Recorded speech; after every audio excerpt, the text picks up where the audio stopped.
making headlines around the world. His Highness the Emir receives the National Assembly Speaker accompanied by a number of Parliament members. His Highness the Premier hails the efforts of Kuwaiti charity organizations in helping people in need.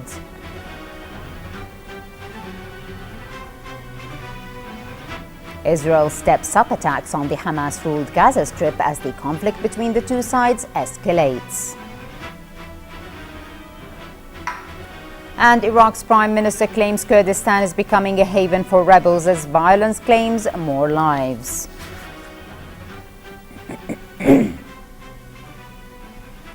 In our first item, Bismillah ar-Rahman ar-Rahim, His Highness the Emir Sheikh Sabah Al-Ahmed Al-Jaber Al-Sabah received this morning at Sif Palace His Highness the Crown Prince Sheikh Nawaf Al-Ahmed Al-Jaber Al-Sabah.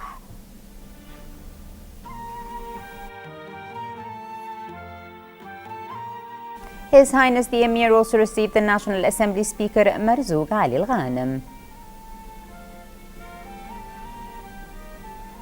His Highness the Emir also received His Highness Sheikh Jabal Mbarak Al-Hamad Al-Sabah, the Prime Minister.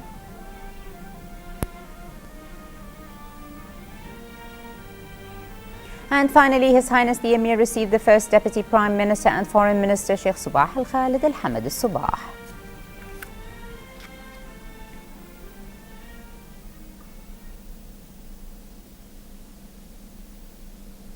His Highness the Emir Sheikh Sabah Al-Ahmed Al-Jaber Al-Sabah received this afternoon at Sif Palace the National Assembly Speaker Marzouk Ali Al-Ghanem, accompanied by a number of MPs.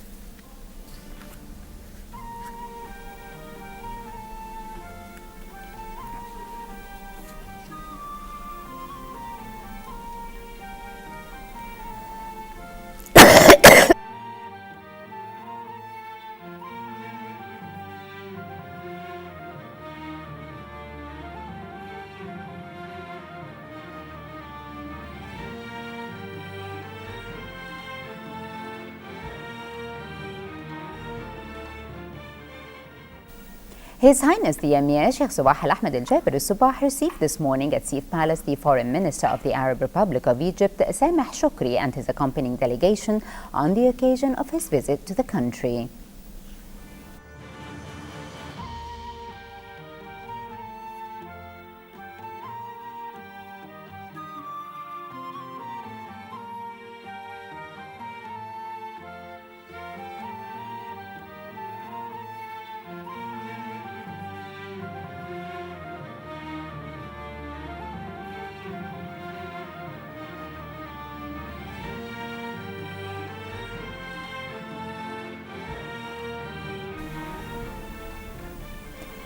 His Highness the Emir also received the former Prime Minister of the Republic of Iraq, Dr. Ayad Alawi, on the occasion of his visit to the country. Both meetings were attended by the First Deputy Prime Minister and Foreign Minister Sheikh Sabah Al-Khalid Al-Hamad Al-Sabah, Deputy Minister of the Emiri Diwan Affairs Sheikh Ali Jarrah Al-Sabah, and Under Secretary of the Foreign Ministry Khalid Sleiman Al-Jarallah. His Highness the Emir Sheikh Sabah Al-Ahmed Al-Jaber Al-Sabah sent today a cable of condolences to His Excellency the President of Georgia, Giorgio Margashvili, to express his sympathy over the passing away of Georgia's former President Edward Shevardnadze. His Highness the Crown Prince Sheikh Nawaf Al-Ahmed Al-Jaber Al-Sabah also sent a cable of condolences to His Excellency the Georgian President to express sympathy over the passing away of Georgia's former President Edward Shevardnadze. And His Highness Sheikh Jabal Mbarak Al-Hamad Al-Sabah, the Prime Minister, also sent a similar cable. His Highness the Emir Sheikh Sabah Al-Ahmed Al-Jaber Al-Sabah sent today a cable of congratulations to His Excellency the President of the Republic of South Sudan, Salva Kiir Mayardito, on the occasion of his country's National Day. His Highness the Crown Prince Sheikh Nawaf Al-Ahmed Al-Jaber Al-Sabah also sent a cable of congratulations to His Excellency the President of the Republic of South Sudan, Salva Kiir Mayardito, on the occasion of his country's National Day. And His Highness Sheikh Jabal Mbarak Al-Hamad Al-Sabah, the Prime Minister, also sent a similar cable. His Highness the Crown Prince Sheikh Nawaf Al Ahmed Al Jaber Al Subah received this afternoon at Sif Palace the National Assembly Speaker Marzouk Ali Al Ghanem, Deputy National Assembly Speaker Mbarak Ibnay Al Khrainij, and a number of Parliament members including Dr. Yusuf Sayyid Al Zalzala, Ahmed Hajjilari, Rakan Yusuf Al Nisf, Faisal Ahmed Al Kandari, Ahmoud Mohammed Al Hamdan, Kamil Mahmoud Al Awadi, Adil Msaad Al Khrafi, Yaqub Abd Al Mahsen Al Sana, Saad Ali Al Khamfour, Muhammad Nasser Al Jabri, Abd Al Hamid Abbas Dashti, Abd Al Rahman Saleh Al Jiran, Madi Muhammad Al Hajri, Khalil Ibrahim Al Saleh, and Saadun Ahmed Lataybi. The meeting was attended by the head of His Highness the Crown Prince Diwan Sheikh Mbarak Al Faisal Al Saud Al Subah. His Highness the Crown Prince Sheikh Nawaf Al Ahmed Al Jaber Al Subah received this morning at Sif Palace His Highness Sheikh Jaber Al Mbarak Al Hamad Al Subah, the Prime Minister.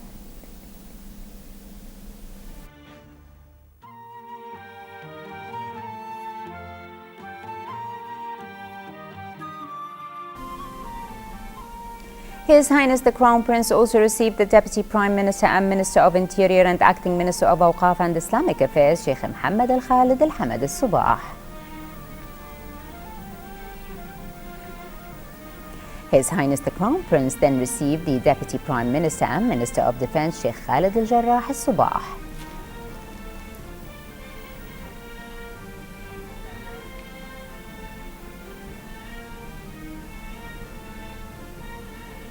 And finally, His Highness the Crown Prince received the Finance Minister Anas Khalid Al Saleh.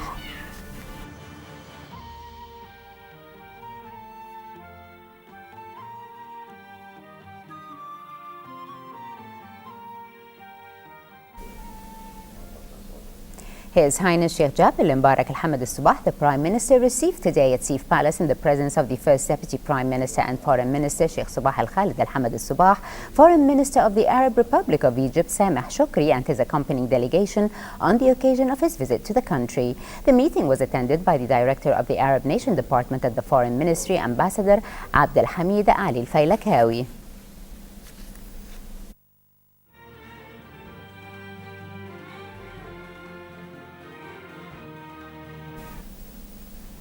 His Highness Sheikh Jaber Al Mbarak Al Hamad Al Subah, the Prime Minister, received today at Sif Palace the Chairman of the Board of the International Islamic Charitable Organization, Dr. Abdullah Matoug Al Matoug, Chairman of the Board of Al Najat Charitable Society and Deputy Chairman of the Board of Kuwait Relief Society, Ahmed Saad Al Jasser, Chairman of the Board of the Social Reform Society, Ahmoud Al Rumi, Chairman of the Board of the Society of Revival of Islamic Heritage, Tariq Al Isa, Chairman of the Board of Patients Helping Fund Society, Dr. Mohammed Al Sharhan, Secretary General of the General Secretariat of Awqaf, Dr. Abdul Mahsen Al Jarallah Al Khrafi, and Chairman of Kuwait Zakat House, Ibrahim Al Saleh.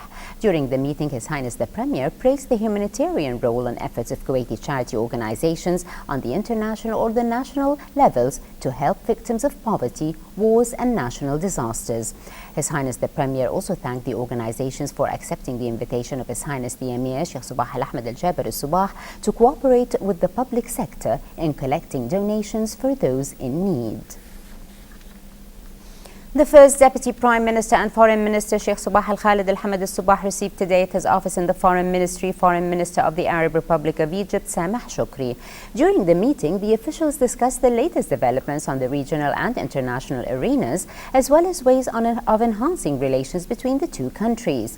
The meeting was attended by Director of the Office of the First Deputy Prime Minister and Foreign Minister Ambassador Sheikh Dr. Ahmed Nasser Al Mohammed Al Subah, Director of the Arab Nation Department at the Foreign Ministry Ambassador Abd Al Hamid Ali Al Faylakawi, and Deputy Director of the Office of the First Deputy Prime Minister and Foreign Minister Ambassador Saleh Salim Al Loghani.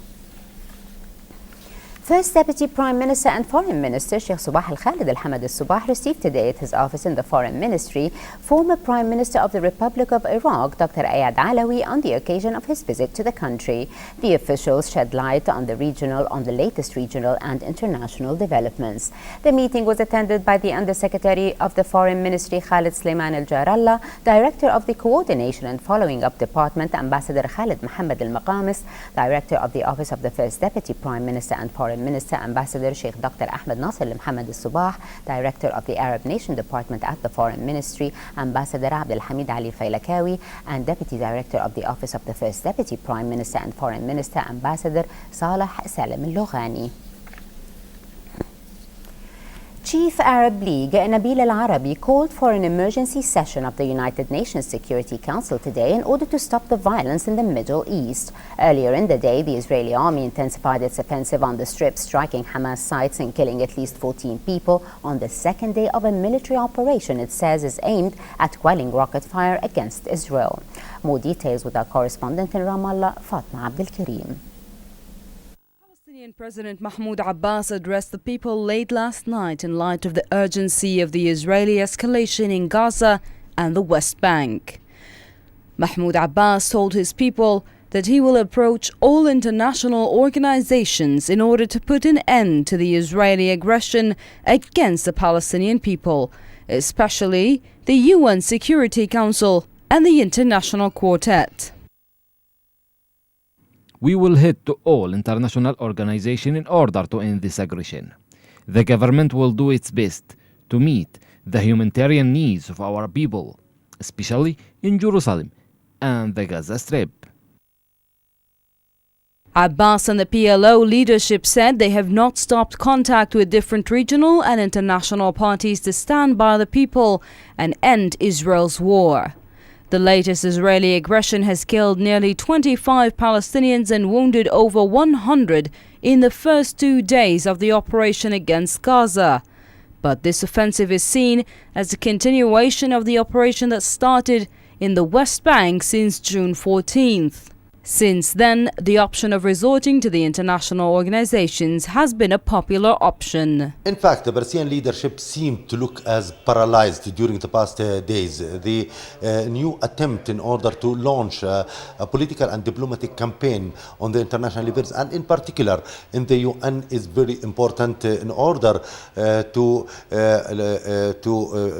exert more pressure on Israel to halt its escalation against the Palestinians in Gaza Strip and also in the West Bank. In the West Bank, Israeli forces raided Ramallah, Nablus, Bethlehem, Jenin and Hebron and arrested 10 men and injured 4. 13 others were injured in clashes that took place in Ramallah late last night, and Palestinians believe it is time for Abbas to approach the international law. Palestinians have long waved flags towards the United Nations and have for long counted on the international community's intervention. Today, the Israeli war machine continues and is collecting lives on a daily basis, with no real international pressure to be mentioned. Fatma Abdel Karim, Kuwait TV, Ramallah, Palestine. Iran said today that Israel should cease the airstrikes on the Hamas-ruled Gaza Strip in order to prevent a human catastrophe.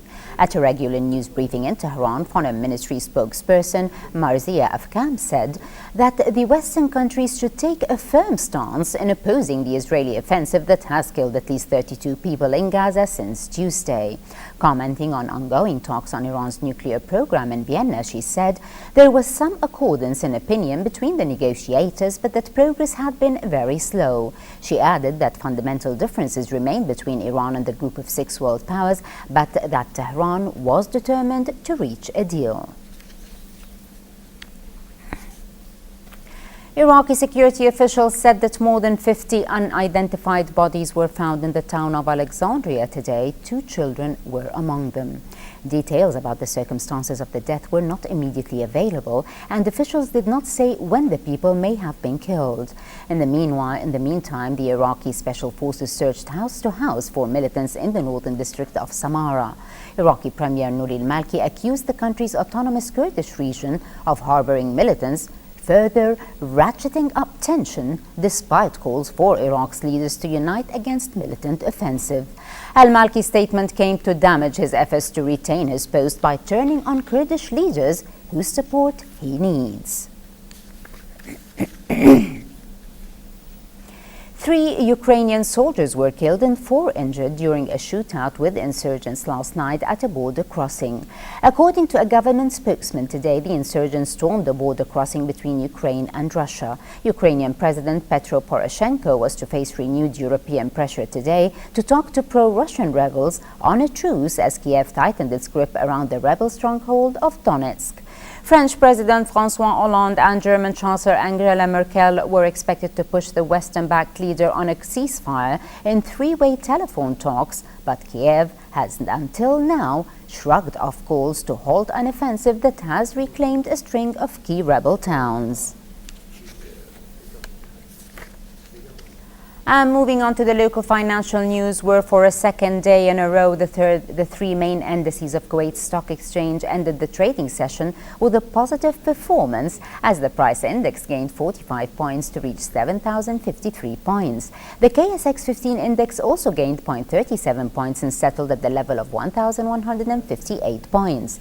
The share of the Pearl of Kuwait Real Estate Company was the top gainer of the day, while that of the Shaiba Industrial Company was the top decliner. And in our final item tonight, football, world football. Coach Luis Felipe Scolari described Brazil's 7-1 World Cup semi-final loss to Germany as the worst day of his life and said he took full responsibility. Scolari described the result, which surpassed the 3-0 defeat by France in the 1998 final as Brazil's heaviest World Cup loss, as catastrophic. Brazil, the first team to concede 7 goals in a World Cup semi-final, will play either Netherlands or Argentina in Brasilia on Saturday. For a chance to see our reports again, please visit our YouTube channel at MOI Kuwait News. Well, with that, we conclude our news bulletin. Thank you for joining us. Have a pleasant time. I'm Maham Tawa. Before we go, we remind you once again of our main top stories. Have a pleasant time and good night. His Highness the Emir receives the National Assembly Speaker accompanied by a number of Parliament members. His Highness the Premier hails the efforts of Kuwaiti charity organizations in helping people in need. Israel steps up attacks on the Hamas-ruled Gaza Strip as the conflict between the two sides escalates. And Iraq's Prime Minister claims Kurdistan is becoming a haven for rebels as violence claims more lives.